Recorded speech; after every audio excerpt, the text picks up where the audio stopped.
Hello, Assalamu alaikum. Welcome back to my channel. So in this episode, we are going to see the Bursa city.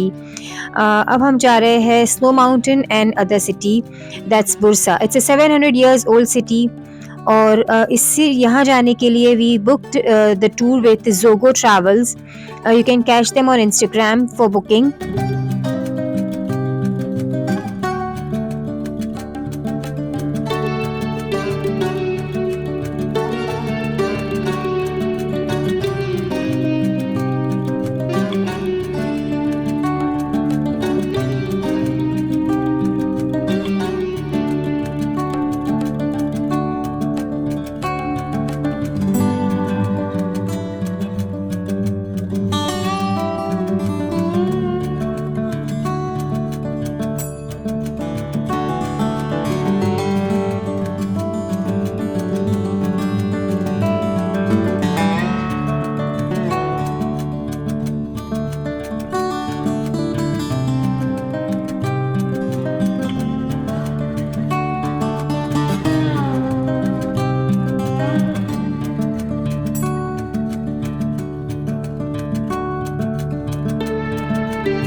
तो finally हमारी bus आ गई थी, but for this bus we waited for an our.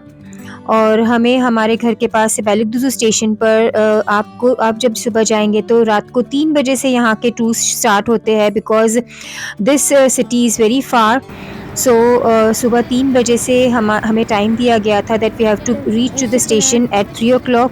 So we waited over there for an hour और finally at 4 o'clock हमारी बस आई।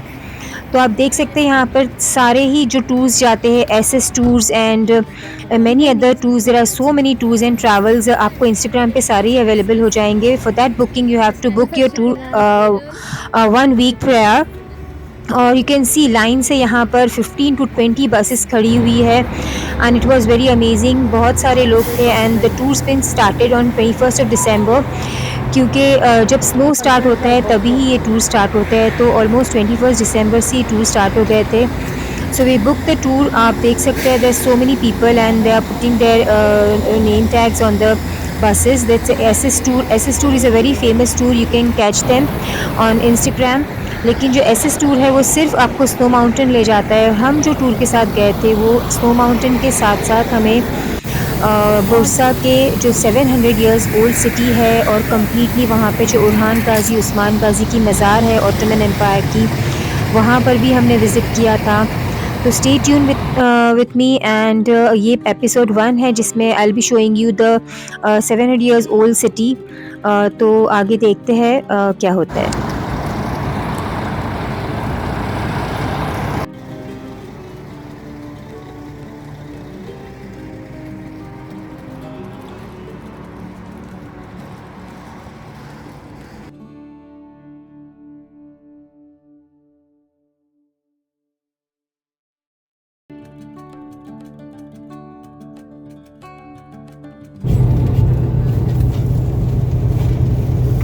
sebeplerden dolayı İstanbul'a bir ziyarette bulunmam gerekiyordu. O yüzden şey yapamadım, katılamadım.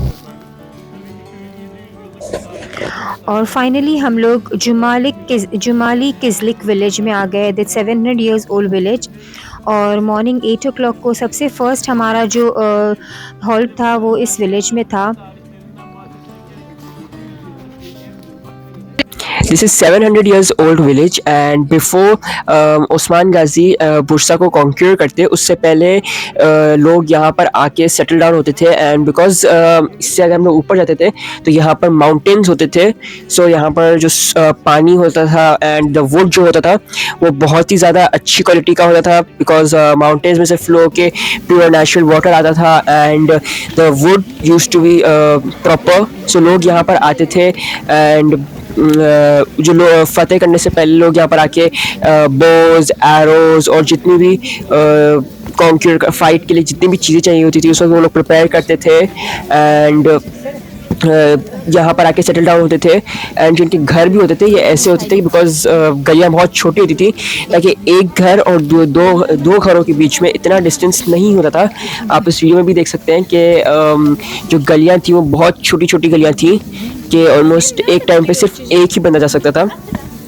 And because ये जो एरिया है यहाँ पर बहुत अर्थक्वेक्स आते हैं इसलिए कोई भी ऐसी बिल्डिंग नहीं है जो 700 इयर्स ओल्ड कोई भी ऐसी बिल्डिंग या हाउस नहीं है जो ये शो कर सके कि ये एक उस टाइम के उस्मान गाजी के टाइम्स के घर कैसे होते थे या उस टाइम पे लोग कैसे रहते थे। बट आफ्टर दैट जैसे ये डेवलप होने लगा थोड़ा थोड़ा तो जो जितना भी गवर्नमेंट रिस्टोर कर पाई उन लोगों ने इसको रिस्टोर किया end of course after that यहाँ पर लोगों ने रहना कम कर दिया एंड ये एक ग्रेजुअली एक टूरिस्ट स्पॉट बन गया जहाँ पर टूरिस्ट लोग आते हैं एंड इंजॉय करके जाते हैं। सो now this will go in the most narrow street of the whole world, जो सबसे पूरे वर्ल्ड की सबसे नैरो स्ट्रीट जो बुरसा में है, we'll go through that.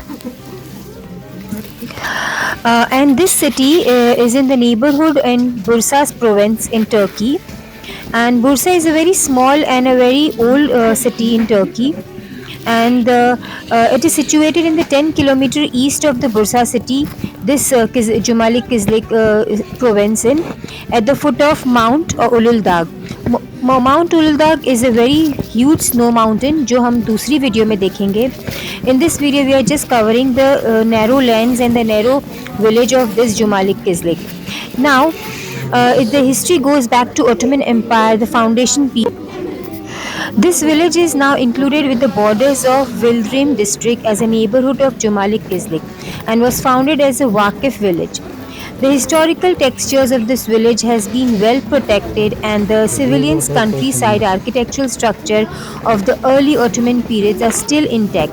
Because of this, Jumalik Kizlik has become a very popular and still unspoiled center for the tourist.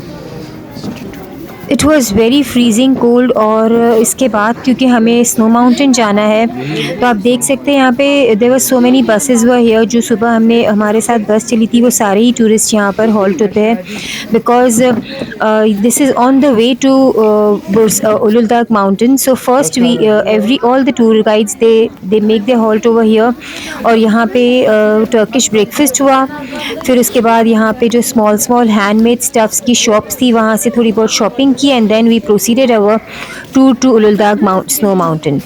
So kindly share and subscribe my channel. If you guys are new to my channel, do subscribe and drop your comment.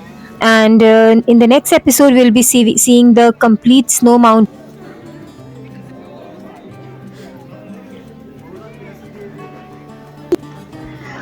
And if you want to take this like अगर आप चाहते हैं तो you have to actually आपके जो टूर में ये मेंशन होता है कि आपको सिर्फ स्नो माउंटेन जाना है या बुरसा सिटी के दूसरे पार्ट्स में भी आपको इंक्लूड करना है। तो हमने जो टूर लिया था उसमें हमने ये सारा ही इंक्लूड किया था और हमारा जो टूर था स्नो माउंटेन पर हार्डली इट वॉज फॉर 1 or 2 आवर। अगर दूसरे जो जाते हैं वो स्पेसिफिकली सिर्फ स्नो माउंटेन पर ही जाते हैं। तो we were very lucky to take this complete ताकि हमें कंप्लीट ऑटोमन एम्पायर का जो ओल्ड सिटी है वो कंप्लीट उसको ओरिएंटेशन मिला। और बस यहाँ पर हमने हमारा ब्रेकफास्ट किया it was a very delicious Turkish breakfast with all honey and cream.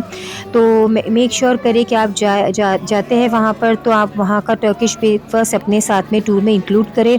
That cost ₹200 पर पर्सन, 200 लीरा पर person, and it is very tasty, and you must include this breakfast in your tour so that you can get the best ambience of this village। और उसके छोटे से घर में आपको वो ब्रेकफास्ट के लिए आपका हॉल्ट होता है, और फिर आपको ये लोग सारा टाइम देते हैं to go around and shop from this small shops, and then we continue our tour to the snow mountain।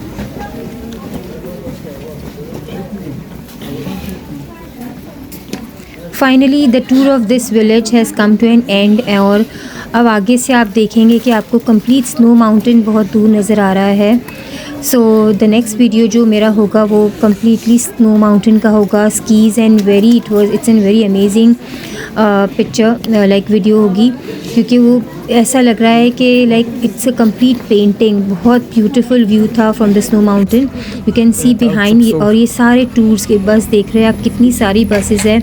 And this is the season for going to the snow mountain, from December till February और March तक का, क्योंकि उसके बाद से फिर स्नो ख़त्म हो जाती है, तो ये सारे टूर्स भी ख़त्म हो जाते हैं स्नो माउंटेन के, बट बुरसा सिटी के टूर्स का होते हैं।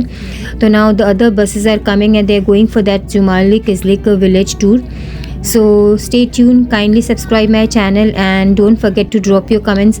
and I'm sorry for this video because इसमें थोड़ा सा bright हो गई है, because pro video में shoot किया गया था, that's why the image is very bright, but we'll take care in the another videos। till then, take care, goodbye, Allah Hafiz।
İstanbul'da da var bir şehre küsü.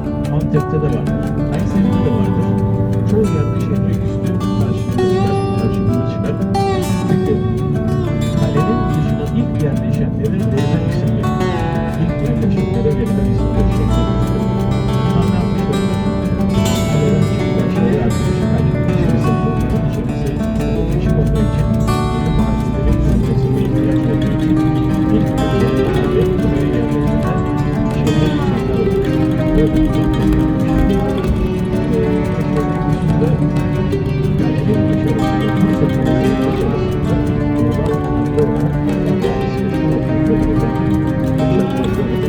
Osmanlı ile beraber Bursa'nın o kalabalık nüfusuna ne yapmış? Hizmet etmeye başlamış diğer mahallelerle beraber. Ve Batı Anadolu ev sahipliği yapmış tarihte. Tarihsel olarak baktığımızda milattan önce 3200'e kadar giden bir tarihi söz konusu. Özellikle neden bahsetmiştik? Keşiş Dağları ile Yörük Dağları arasındaki o düz ova Tifayatlı Ova'nın içerisinden geçen ova bunun içerisinde neler vardı ve neler vardı. İnsanlar büyüklerde yaşıyorlardı. Ve milattan önce 3200'den itibaren yavaş yavaş ne yapmıştır? Yaşam bu tarafa doğru kaymaya başlamış ve yakın bir coğrafyada çok büyük bir savaş yapılır ki o savaşın ismini hepiniz duymuşsunuzdur.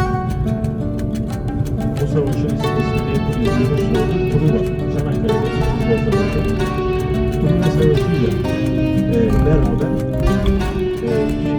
bu savaş dünyanın ilk dünya savaşı olarak adlandırılır. Bir tarafta Batı uygarlığı, bir tarafta aslında sadece Truvalılar savaşmamıştır. Bütün Anadolu savaşmıştır Truva'da. Anadolu'yu savunmuşlardır. Anadolu hep tek yumruk olmayı bilmiştir diye şey yaparız. Söyleyerek bu Truva Savaşı'nda da böyle. Aynı yerde yapılan Çanakkale Savaşı'nda da böyle. Bunların savaşlarında tek yumruk olmayı bilmiştir. Akabinde savaş yenilir, kaybedilir ve kaybedilince de Truva Savaşı'nda Truva Savaşı'nda ne olacaktır? Bütün Anadolu farklı farklı doğudan ve batıdan yeni kavimlerle tanışır ve yeni kavimlerle beraber kral yeni isimler, yeni krallıklar doğacaktır. Ve batıdan gelen kavimler Batı ismisi olmuş. İşte İzmir bölgesi olmuş. İşte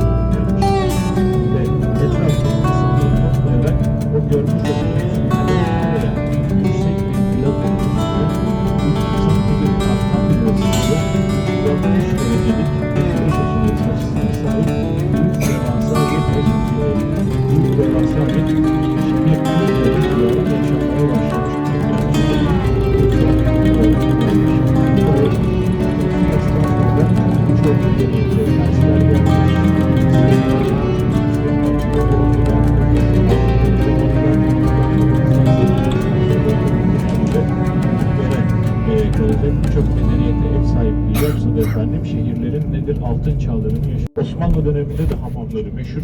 Roma döneminde de hamamları meşhur. Bizans döneminde de hamamları nedir? Bursa'nın meşhurdur. Çünkü burada da var. Bir termal